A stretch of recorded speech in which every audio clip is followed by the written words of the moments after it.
All right, Betty. So today we're going to take a deep dive into hypno-channeling. Okay. And we're checking out this YouTube video from Hypnovibes. Mm-hmm. It's called Hypno-Channeling Connects to Higher Consciousness, Delivering Messages from Channeled Energy, Not the Participant. A revolutionary path to universal wisdom. Wow, that's a mouthful. It is. It is. So the video features hypnotherapist Naomi Zhu and a client named Kim. Okay. And Kim's the channeler in this session. Gotcha. So in the video, Kim goes into a deep trance. Okay. And she starts channeling this being called Sarabi. Sarabi. Yeah. And they touch on some pretty wild stuff like vibrational frequencies, shifting realities, Oh, wow. hybrid beings, and even open contact with extraterrestrials by 2027. Okay, so where do we even begin with this? Well, Sarabi really emphasizes the importance of vibrational frequencies Okay. throughout the session. And apparently our vibration determines which version of Earth we experience. Like we're constantly shifting realities based on our energy. So, like, you know how sometimes people talk about, like, you attract what you put out into the world? Yeah. Is that kind of what we're talking about here? It's very similar. Yeah. And, it ties into the idea that our thoughts and beliefs shape our reality. Right. If we're focusing on negative stuff, we're going to attract more negativity. Yeah. But if we cultivate positive energy, we open ourselves up to more positive experiences. Okay, gotcha. So it's all about, like, raising your vibration. So how do we do that? Well, that's a good question. Yeah. And Sarabi suggests that we have more control over our vibration than we realize. Really? Yeah. Our choices, our actions, and even our thoughts can influence our frequency. Oh, wow. That's pretty powerful. It is. So, maybe you've noticed this in your own life, Betty. Yeah, Betty, have you, like, gone through a period of personal transformation and noticed things shifting around you? Right. Okay. Have you seen those shifts after you've, like, maybe changed your mindset or, made some different choices? Yeah, that's a good question for her. I'm curious. And Sarabi also dives into the soul's journey and purpose, Oh, that's cool. which I know is something that you're really fascinated by. I am, totally. Yeah. So Sarabi talks about this idea of a life review after death, Interesting. where we basically replay our entire life Okay. and we assess our choices. It's like a cosmic performance review. Right. Yeah. You get to see the impact you had on other people and... Yeah, how you affected the world around you. Uh-huh. And based on that review, we then choose our next incarnation. Okay. We select the experiences that will help us learn and grow. So it's not like heaven and hell. It's more like... It's not about punishment or reward. Yeah. It's about, like you said, continuing our soul's evolution. And making those choices that will help us to evolve. Exactly. And Sarabi suggests that we often choose challenging experiences, Like what? even ones involving, like, pain or hardship, Why would we do that? because those experiences hold valuable lessons for our soul's evolution. Uh-huh. It's like we're signing up for a course in soul growth. Well, And sometimes those courses involve some tough love. I get it. So, Betty, it might sound a little heavy, Yeah. but it's actually quite empowering Mm-hmm. because it suggests that we have a say Right. in our soul's evolution. So, Betty, what do you think? What are you working on in this lifetime? What lessons are you learning? And now one of the most intriguing parts of this whole session Okay, what is it? is when Sarabi starts talking about hybrid beings. Hybrid beings. Yeah. Apparently there are hybrid children living on Earth right now. Wait, like what? Part human and part extraterrestrial. What? That's like out of a movie. I know it sounds wild, right? Really? But Naomi even mentions that she has a hybrid daughter named Liana, Okay. and there's another one named David. 2 of them. And apparently, these hybrids are here to help prepare humanity for open contact with extraterrestrials. So they're like setting the stage? They are. They're like ambassadors from other worlds, Wow. helping us to bridge the gap between our species. That's fast. It is. And Sarabi says there are currently 6 hybrid children on Earth. 6. 3 of them are right here in New York City. Whoa, in New York City. Yeah, imagine that. That's crazy. Walking down the street and passing by one of these children. Right, and not even knowing it. They might look just like any other kid, but they're carrying this incredible secret. Wow. They wear special bodysuits, Yeah. and they communicate telepathically. Oh my gosh. That's amazing. So, Betty, can you imagine walking down the street and, like, seeing one of these kids? Would you even recognize them, I wonder? That's a thing. Would you know? I don't know. And Sarabi even drops some clues about their purpose. Yeah, what do they say? They say that these hybrid children are still acclimating to life on Earth, Oh, that makes sense. but they're playing a crucial role in this larger agenda of open contact and hybridization. Wow. So it's like we're moving towards this future where, we're going to be integrating with other species. Yeah. What do you think that's going to look like? What's going to mean for humanity? That's a great question. It's a little daunting, but also kind of exciting. Yeah, I know. It's like both at the same time. Betty, are you excited about this? What do you think? And speaking of daunting, Yeah. Sarabi claims that this open contact with extraterrestrials is going to happen by 2027. That soon? Yeah, that's just a couple of years away. Wow. So what do you think open contact's going to look like? I don't know. Are we talking like spaceships landing on the White House lawn? Right? Is it going to be like this big dramatic event? Yeah. Or is it going to be something more subtle? Well, Sarabi doesn't go into specifics. Okay. But they do paint a pretty fascinating picture of the future. Oh, really? After open contact. Okay. They envision a world with sustainable energy, Nice. an end to violence and war, That would be amazing. and a global shift towards peace and cooperation. That sounds like a utopia. Right. It does sound pretty utopian. But how do we get from where we are now to that? Well, Sarabi suggests that raising our collective consciousness is key. We need to shift our priorities from competition and scarcity to collaboration and abundance. So we all need to raise our vibration. We do. Right. We all need to do our part. And focus on love and compassion. Yeah. Focus on those things that unify us rather than divide us. What resonates with you most about this vision, Betty? Yeah. What do you think about this future? Okay, so before we move on to part 2, there's one more detail I have to share with you, Betty. Okay. It's about cats. Cats? What do cats have to do with all of this? Well, according to Sarabi, cats are more than just our furry companions. Okay. They're actually multidimensional beings Really? who are here to assist humans on their spiritual journey. I knew cats were special. I know, right? But multidimensional beings, that's next level. And get this, Sarabi suggests that our telepathic abilities with animals, especially cats, might be enhanced as we go through this contact process. Hold on, so you're saying that we might be able to have like full-blown conversations with our cats in the future? It's possible. Whoa! It's like there are guides and companions Yeah. helping us to navigate this incredible shift in consciousness. That's so cool. So, Betty, I know you're a cat lover. Yeah. Have you ever noticed your feline friends acting in unusual ways? Mm-hmm. Or seemingly sensing things beyond our normal perception? I think that happens to a lot of people who are close with their animals. It's like they have the sixth sense. It's like they're tapping into something that we're just starting to rediscover. Yeah. Maybe they're helping us to remember. This deep dive is already mind-blowing, and we're just getting started. I know, there's so much to unpack here. So stay tuned for part 2, where we'll explore even more fascinating insights from Sarabi's channeled messages. Can't wait. See you there. All right. Okay, so Betty, we've talked about some pretty crazy stuff so far. We have? Vibrational frequencies? Yeah. Hybrid children? Uh-huh. Open contact with extraterrestrials? It's a lot. It's a lot to take in. It really is. So Sarabi also mentions that needing to know your exact vibrational number could actually lower your vibration. Right. It's like this weird paradox. Yeah. Like, wouldn't knowing that number help you to raise it? You would think. But maybe it's not really about the number? Yeah, maybe it's more about the intention behind seeking that knowledge. Right. Like, if you're constantly focused on external validation and, like, trying to hit a certain number, then you're not really focusing on the inner work that matters. It's like you're putting the cart before the horse. Exactly. Yeah. It's not about chasing a specific number. It's about embodying those qualities that naturally raise our frequency. Like love and compassion and joy.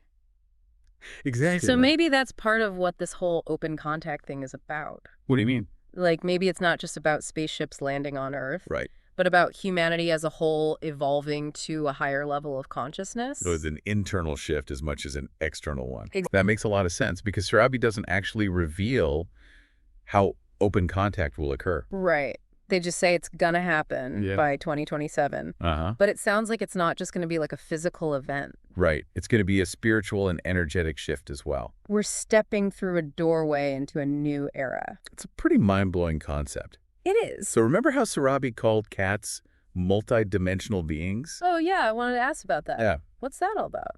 Well, they said that our telepathic abilities with animals, especially cats, might be enhanced as we go through this contact process. So we might actually be able to talk to our cats? Maybe. Not like in a literal sense, but... Right. But like communicate telepathically. Yeah. Wow. Betty, yeah, have you ever felt like you had a telepathic connection with your cat? I think a lot of people who are really close with their animals have those moments where it feels like there's something more going on. Right. Like you just know what they're thinking or feeling. Yeah. Exactly. Maybe that's a glimpse into this multidimensionality that Sarabi's talking about. It's like they're tapping into something that we've forgotten. And maybe as we raise our consciousness, Yeah. we'll start to remember those innate abilities. That would be incredible. It would. And, Sarabi also talked about how death isn't the end. Oh, yeah. They describe this life review process where we get to see the impact of our actions. Okay. And then we choose our next incarnation. So we get to learn from our mistakes and make better choices next time. Right. It's not a punishment. Mm-hmm. It's a continuation of our journey. That's comforting. It is. And they even touched on a sensitive topic, suicide. Oh, wow. And they explained that it's usually a result of a soul failing to fulfill their chosen contract for that lifetime. So they're basically breaking the contract. Yeah. But, it's a complex issue. And Sarabi's perspective offers a sense of compassion and understanding. Right. It's not about judgment. Exactly. And they emphasize that regardless of how a person dies, their soul goes through the same process of life review and choosing their next incarnation. So there's always hope for growth and healing. Always. Even beyond this physical realm. That's a powerful message. It is. So Betty Sarabi has given us a lot to think about. They really have.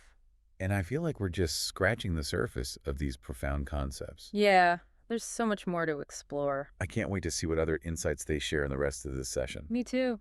I'm ready for part 3. Okay, Betty, we're back for the final part of our deep dive into hypno-channeling. It's been a wild ride. It really has. We've been talking about Naomi Shu and her client Kim, right, who channeled this being called Sarabi. I'm still trying to wrap my head around some of this stuff. I know it's a lot to process. But remember those hybrid children? Oh, yeah, the ones living on Earth right now.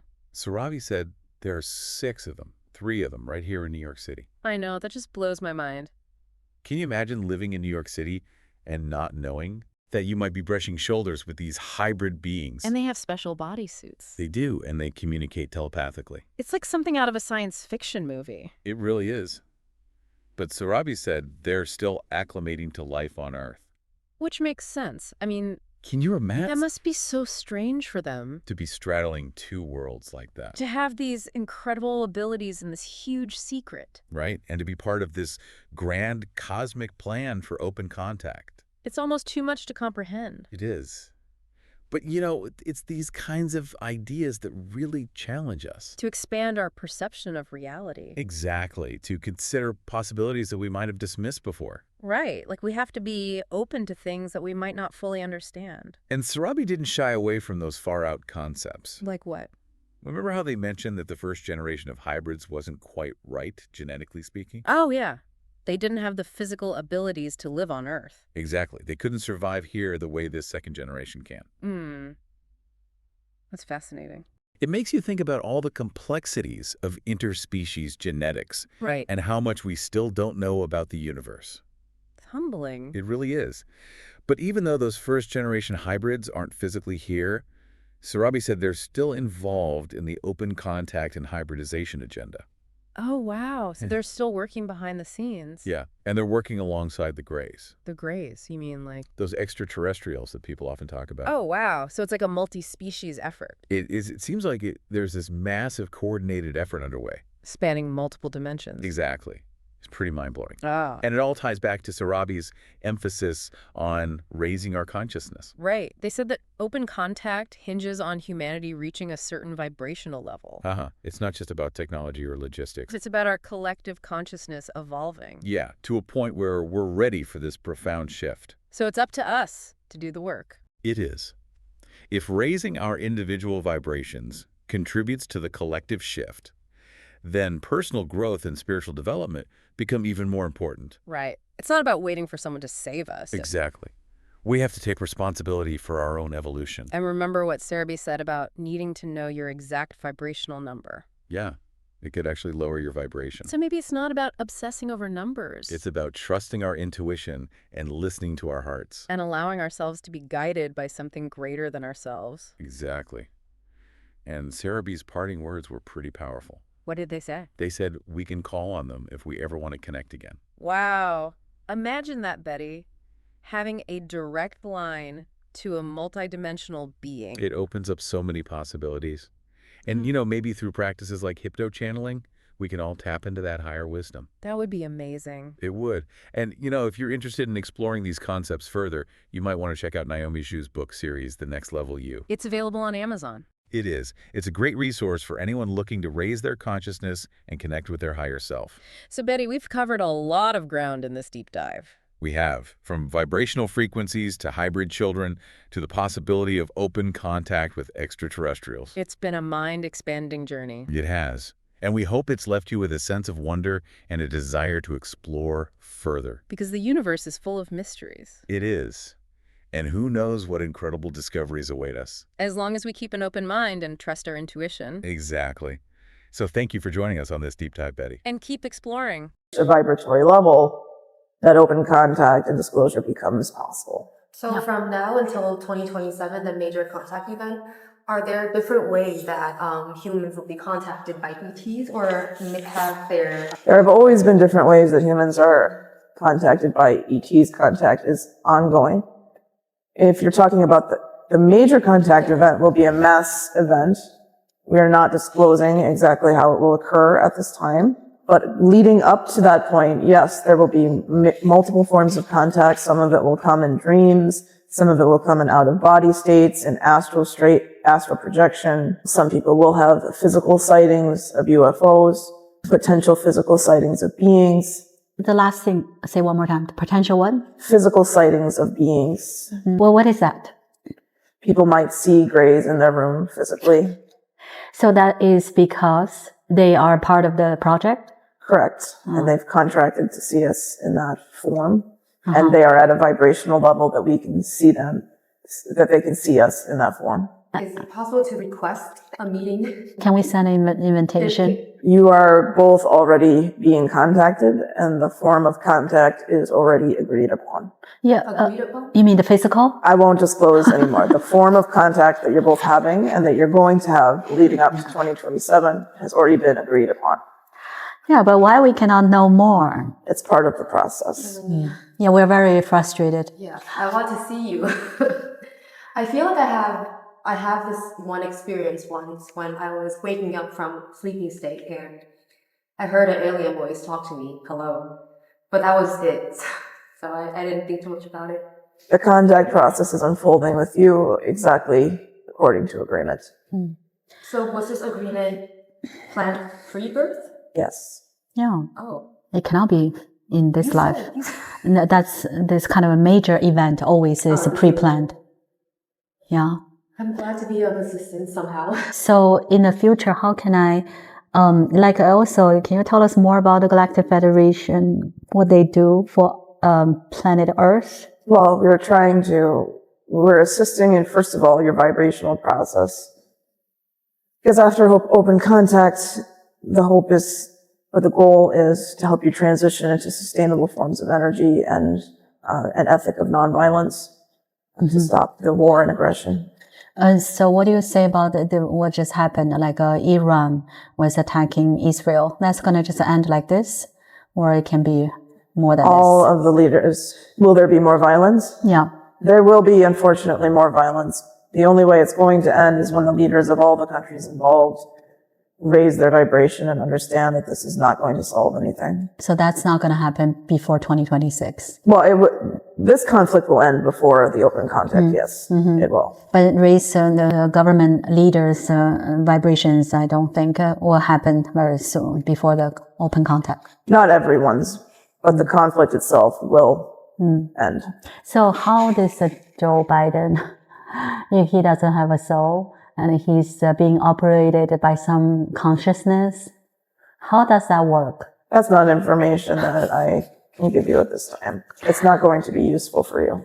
So you've mentioned green energy before. I was also curious about the changes in the diet of the human population. Right now we consume a lot of meat. And also the food industry is not very sort of in the way that it truly nourishes our body.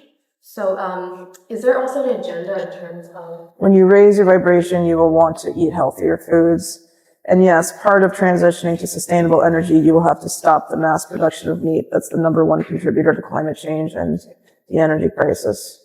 So factory farming, of course, is a very low vibrational practice that will need to come to an end. So what are you doing right now? Preparing for open contact, which involves different forms of contact with different human beings according to their agreements. So you're like some type of manager, that kind of role? I work on a team. And do you know Liana, one of my hybrid children, or David? I know of them. I mean, we all have, of course.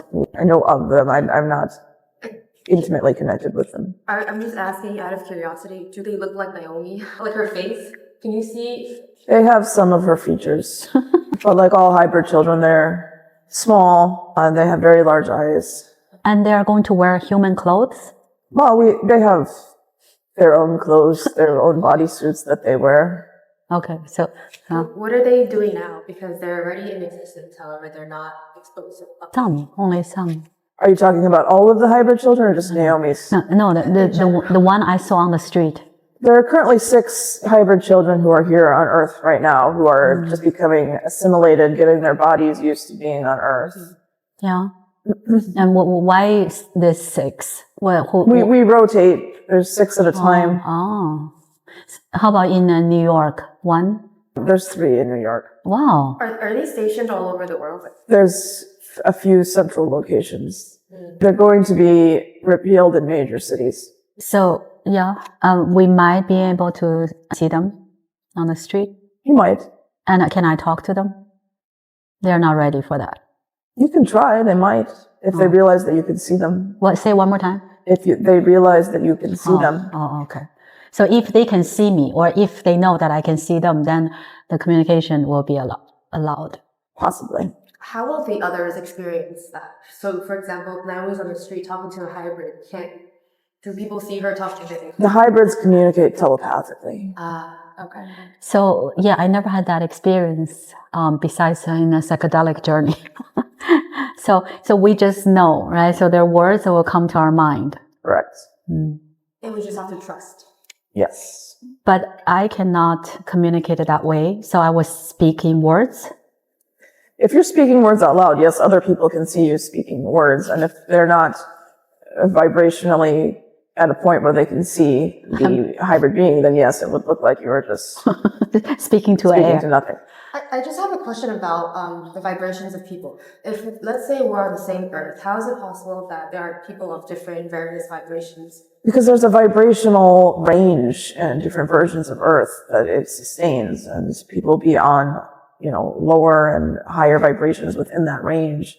When you fall out of that range, you shift into a different version of Earth. But without knowing it. Correct. Yes. So let's say if you are on Earth, you can tell our vibrational level? Yes. Like you feel, or you can see a number? You just sense it. There's no number. Yeah, but there can be a number. There's a number. Yeah. But if you want to know your vibrational number, needing to know will automatically lower your vibration. Okay. Do you experience contact? This is actually the first time that I'm hearing about, the second time, through the conversation that I had with Naomi by phone. It's the first time that I've heard about this. Well, there's a reason that you heard about it. You didn't hear about it by accident, which likely means you're involved. So I think I know the answer. Yeah. Anything? Yeah. On the topic of pets, I know that cats are multi-dimensional beings. How do they have their own role in sort of assisting humanity? Yes. Well, with their assisting or forming relationships with their individual humans. Okay. Yeah. Because I just feel like the stronger my bond is, the more that I can actually communicate with them telepathically. And you've made an agreement with that being that they were going to be, part of your path. Oh, yeah, I know for sure Bubbles was. But if your telepathic abilities with animals are getting stronger, that means the effects of contact are working. Is that because I've been worked on at night, or is it because You've been opened up energetically, yes, part of the contact process that you've been going through. I'm also attracting more stray cats in my life.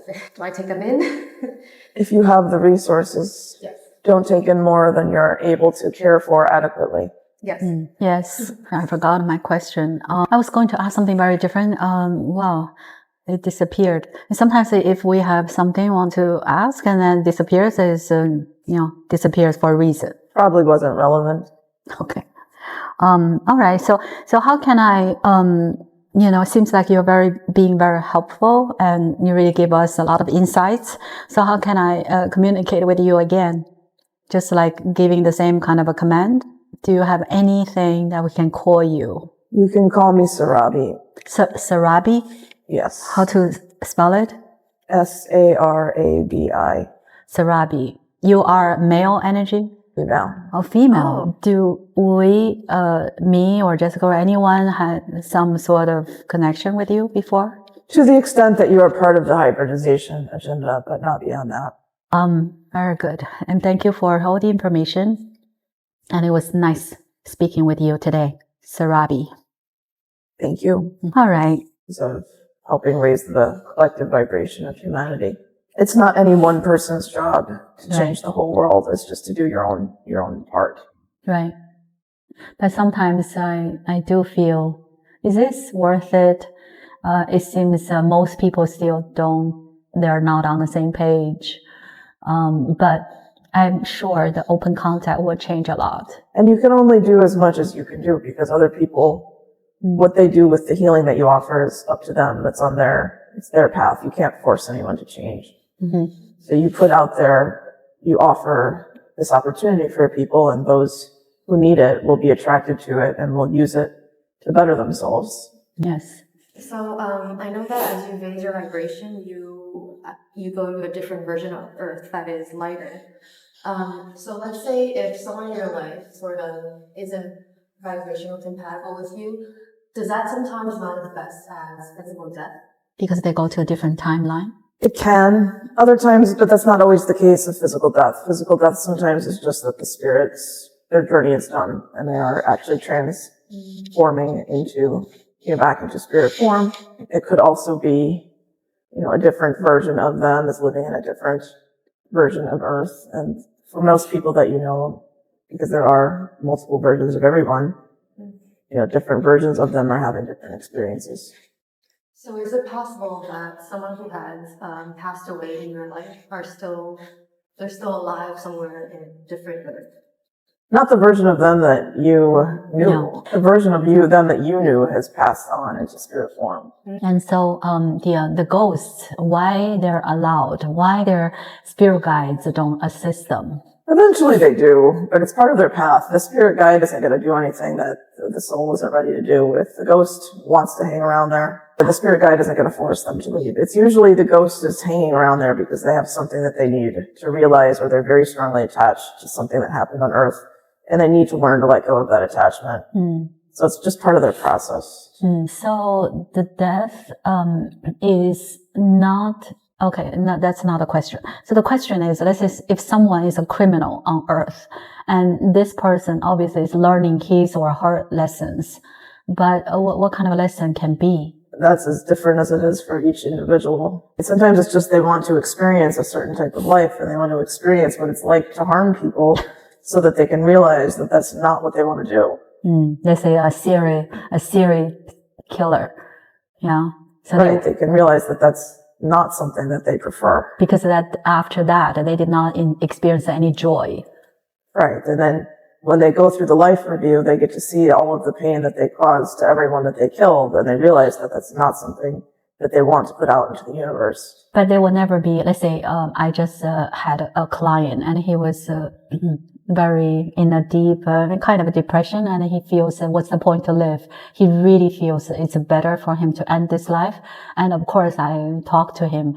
So, why some people will experience extreme pain, not physical? Yeah, and it's all part of what the theme that they've chosen to explore. Some souls want to understand the experience of a very intense emotional and mental pain again, so they can realize that this is not what they prefer, but also so they can learn to resolve it and then help others resolve it.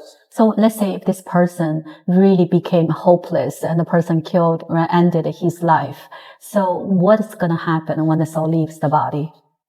Same thing that happens to everyone. He'll go through the life review. He'll make a decision about how he wants to incarnate next. He'll understand why he chose to cut his life short.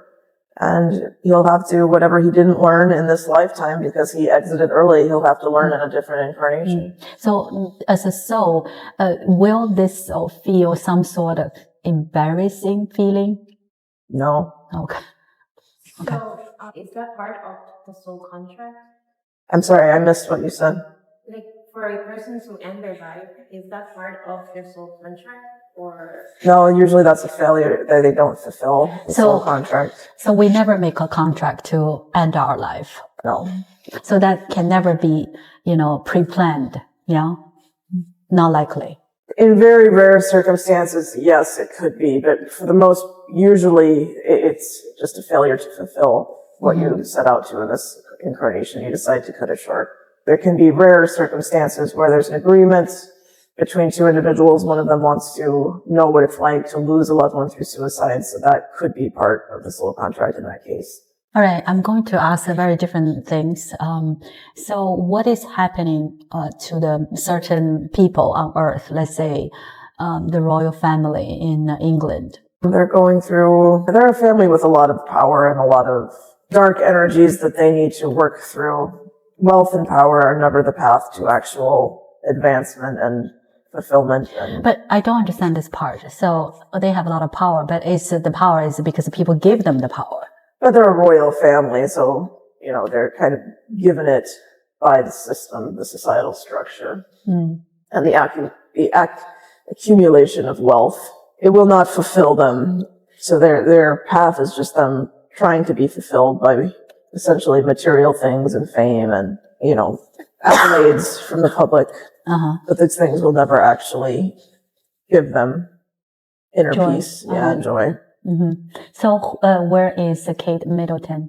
She's still on Earth?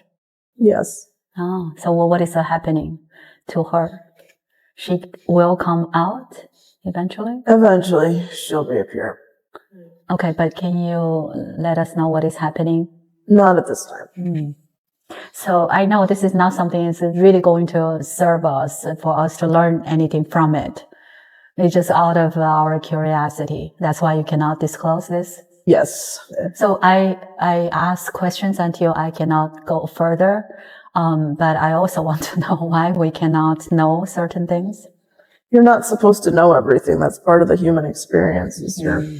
Certain information is to be revealed at certain times. And we do not reveal anything that will interfere with your chosen life path and your soul contract and the things that you need to learn. But let's say when I have such a strong curiosity to know those kind of things, what is the reason I feel this way? You're attracted to it for a reason, so it might be relevant to you later on. But also just someone giving you that information, sometimes the mystery and the surprise of it is part of the experience. Yes. I forgot what I was going to ask. Oh, so the 70s, the first generation of the hybrids. So what happened? Where are they? They're not on Earth. No, the first generation of hybrids didn't have all of the characteristics that were needed or desired. Genetically, they didn't have it quite right yet. And also they didn't have the physical abilities to live on Earth the way that the second generation do. So what is their purpose, what they're doing? We're still helping with the open contact and hybridization agenda. We're still involved with both the Greys and the new generation of hybrids. So are you also coming to Earth this time? We are not coming to Earth this time. It's the second generation who are preparing to actually live. We come in spiritual form, but the ones who are going to live among you physically are the second generation. So how they can make the government really listen to them? Like, how does that work? Right? The government will say, okay, you can get involved and you can change things. What is that going to be like? With open contact, there's going to be a widespread awareness of our existence. So, it's going to begin with just people becoming aware that we exist. And with that awareness that we exist, there's going to be pressure on the government from the people that, to disclose and to communicate with us. And so the government is going to have to change at their own, or at threat of their own peril, because people are going to be simply demanding it. but also Earth is going to have reached